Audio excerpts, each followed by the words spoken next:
So what is it then that you focus on as the general manager? For the most part, the biggest picture of stuff. And so what I do mean by that is there's always a renovation going on at the stadium. We are a 3-year-old stadium, and we have not gone probably a 2-month span without some kind of project actually going on inside the stadium. So that's first and foremost, that's probably the main thing that I'm working on.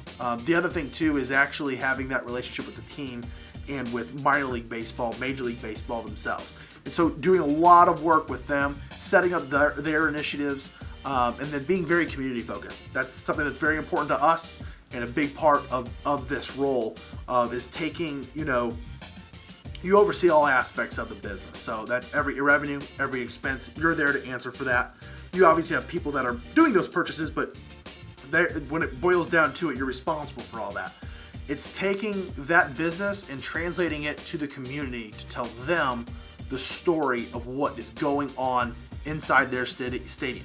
And so that's probably the main focus of me as a GM on what I'm doing on a day-to-day basis. Because one thing that somebody who's not 100% familiar with minor league baseball may not know is that the GM at the minor leagues, nothing to do with baseball.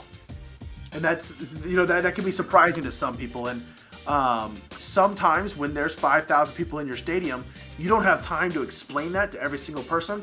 So sometimes you just I'll never forget, they'll come up to you and congratulate you on putting together a great roster, but they're just saying it in passing. So I don't want to stop them because they're trying to get home. They just were trying to be nice. And so I'm like, oh, thanks.